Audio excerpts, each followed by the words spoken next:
Well, joining us now in studio is assistant coach of the Titans, Mandla Mashimyi, as well as coach of the Lions, Geoffery Toyana, who's won the Sunfoil series with a match still to go. Gentlemen, thank you very much for joining us in studio.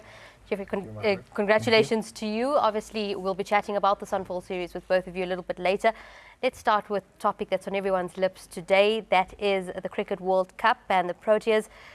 Let's start with you, Mandla. Do you think everything is against us in World Cups? You said while we were off air that we need to speak to a Sangoma. Will that help us in the next 4 years? No, well, I guess it was just one of those things where you couldn't fault the effort that the guys have given in the game, you know. But, you know, with the rain coming at the stage that it did when we had the momentum, you know, it just pulled us back a little bit. And which obviously, when we came back after the rain, everything just seemed a bit difficult for us to I know that, what's her name, Miller did his bit, but it was not enough, you know, to get us off the over the line at the end of the day, which obviously maybe it's things that we have to look at in the future, because obviously I'm sure the guys knew that the weather would play a role during the day, so we should have maybe played a little bit better in regards to that. But again, you know, you couldn't control those things. You just have to take what gets given to you on the day. And I think we did really well with the bat, you know, but obviously we couldn't follow up with the ball, given the fact that McCullum did what he did. You know. You said plan better. Can you plan for sort of an episode like this one? Well, you can't plan for the weather, you know. You can plan after or before in terms of what you do.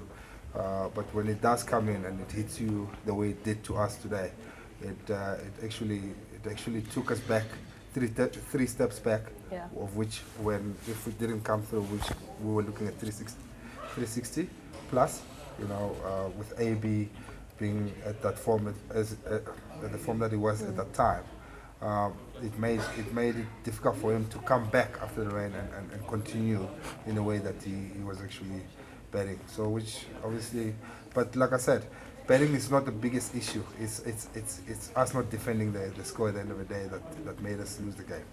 Geoffery, we sort of had the bad end of the stick. We played the most difficult team in the semi-finals. We played in a stadium with the shortest boundaries. Does that sort of affect the mental game? And could you see that today in the boys?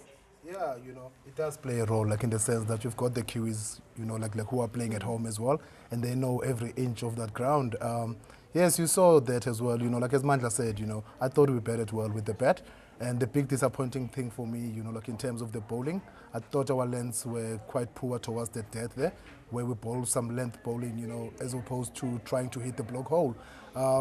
Tough day, you know, and also, like as Mandla said, it's tough to control, you know, like that weather and the rain. And there's debate about AB de Villiers, if maybe like he batted 4, it could have been better, or maybe like if Abbott played, because he's a good bowler, you know, at the death. And yes, all those questions obviously will come out now after we've lost. But we're very happy with the boys, you know. I thought they fought, you know, through, you know, like up until the end. And hopefully, you know, in the next World Cup, like we won't have some rain and we can play some good cricket. Well, we hope so. I want to speak about De Kock. You'd know best what kind of player he is, what talent he has, and what he can still achieve. There's been a lot of criticism on him, players or critics calling him a one-man show, or rather just a one-game person. Do you believe that he still has a lot to offer? Maybe it was just a little bit of inexperience in the World Cup? Yes, Quinny like is an awesome talent. I mean, yes, he's still young, you know, like he's only 21, and you know, he learned through like all these experiences that he's had. It's the first time in his career that he's had a slump, you know, in form, and I'm sure, you know, he's taken all the lessons there. But he's a positive, you know, guy, and yes, he's one for the future. I don't think that he's one game pony, because I know that he can change his game and adapt his game. Hence, you see him playing in the Test side as well.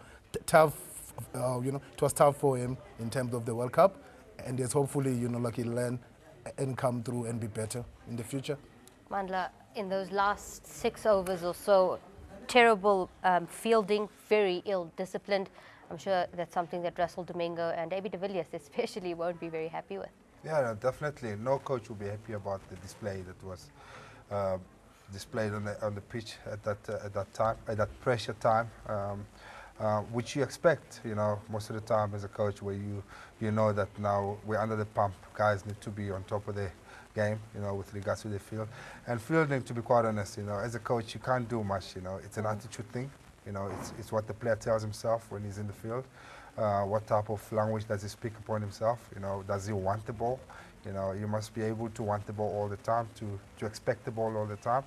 And I'm sure the guys were at that level of thinking, but when the occasion arises, it becomes a different story.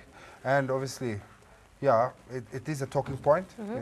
If we had cleaned up in a way that we were supposed to, with the run-out chances that we had, and the catches that we had, we probably would have won the game. If you think about it, then we have to look back and we think maybe those opportunities, we didn't take them and use them to our advantage. Do you think that's the case? I see you nodding over there. That is what lost us the game today. Yes, I agree with Mandla, 100%. Yes, under pressure, it gets difficult, at times to think clearly. And yes, you saw, even that catch where Faji and JP, they did collide in the end there. It was quite crucial as well. Yes, and the two chances we got as well, in terms of the run-outs, and we didn't take those. So I think panic under pressure as well played a role maybe with us being out of this World Cup. But I still believe in the boys. I mean, tough for them, and the crowd as well there, what was pro-Kiwis, where everyone was shut, about 40,000 people. Yeah. And to lose at the end to a guy who did grow up in Johannesburg as well was a tough pill to swallow. Absolutely. We had a very average bowling attack throughout this World Cup campaign. Not the bowlers that we're used to seeing, especially Dale Steyn. We didn't see that anger in his eyes. Well, I would disagree to some extent. Not a poor bowling attack, but a poor execution of skill. Okay. The attack in terms of repertoire that we have and the reputation that they carry is probably one of the best in the world. But in terms of the way we executed our skill, probably not the best, which will happen. The guys didn't arrive, especially a guy that plays a very important role in our bowling lineup, which in Dale Steyn. I think he was probably not at his best in this World Cup. But there's a lot of positives. Abbott, bowled really well. I think whenever he got an opportunity, Mokel was probably one of our best bowlers. Imran Taye was a revelation for South African cricket. So there's big positives there, But as a bowling unit, everybody needs to be working as a unit, Everybody needs to be chipping in with their performances. But you can't carry two guys, And it's especially that we don't have the fifth bowler. Yeah. So it made it difficult for us. We needed to make sure that everybody is on top of the game. Geoffrey, every South African cricket fan will try and find some reason as to why we didn't make it into the final, why we didn't do as well as we wanted to, and transformation has been a big talking point on Twitter, in the media spaces.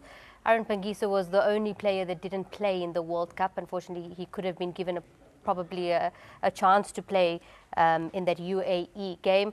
Is this something that's still plaguing the sport? Maybe not so much in your eyes? Yes, in my eyes, yes, as I work at franchise level, it's not too much there. Yes, I agree with you, in terms of Pangi, especially against all the minnows. He should have, played 1 or 2 games. Yes, tough for him. I was chatting to him as well, as he was there. And then he kept being positive. And then he was 100% behind the guys as well. Tough. Yes, after every loss, all the critics will come out. And all the negatives will come out as well. But I do believe that in terms of the 15 players that we had there, we maybe had the best 15 there. And unfortunately, they couldn't finish the job for us. Mandla, for you, black players must be quite tired of hearing the whole transformation issue and just, that being the focus of the game. Do you think that's the case, or it's something that more people want to talk about? Well, people, I think, with regards to transformation, they get it really wrong. They've labeled transformation as a numbers game, which I don't agree with. I strongly believe that transformation is a change of mindset from every part of the country. Whether you're white, Indian, colored, black, you need to change your mindset with regards to transformation. And, from a black player's point of view, one thing they need to realize is that, there are things that are needed to do to be done for them to perform at their best at the highest level, which is hard work, you know, dedication. They can apply themselves. I mean, I look at his team and the guys that he has in his team. Those are guys that perform week in, week out for him. They know the value of performing at the high level, which I think every player or every black player should look up to do. You know, we don't want to be getting guys that are half-done cricketers and come and play franchise cricket. We need guys that are willing to come in and perform at their best. I agree, 100%. I just want to ask you quickly about your great Sunfoil series win. The team must be in high spirits. Going into that last game, doesn't really matter, does it? Yes, it does in a way, you know. It's always nice to finish well. And yes, happy for the franchise.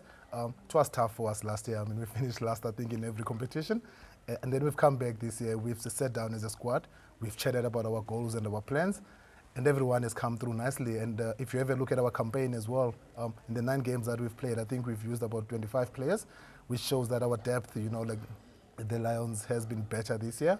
And yes, it will be quite nice to finish on Thursday, Friday, Saturday, Sunday against the Warriors with the win. And yes, everybody's excited, and we are all excited. And yes, hopefully, you know, like in the future, like we can keep improving and keep getting better. What has been the success of this team throughout the season, not just in this competition?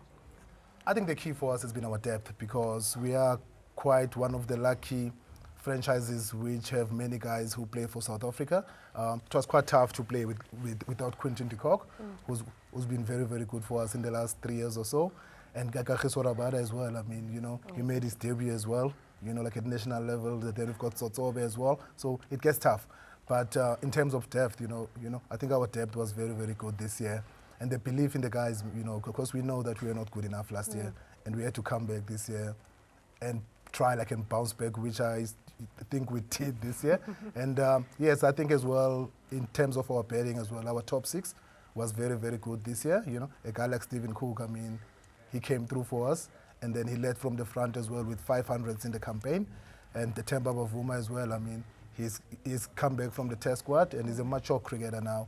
And, you know, I think he scored about two like or 300s. Yeah. And yes, he looked very, very good. And the 3 fast bowlers were very, very good for us, because in terms of winning 4-day games, you know, it's all about bowlers taking the 20 wickets per game. So very excited, very happy. Gentlemen, thank you very much for that insight. I wish we could chat a little bit more, but we are running out of time. We'll hopefully catch up with you once we're in the next competition. Thank you very much. Thank you. Thank you, Maureen. Thank you.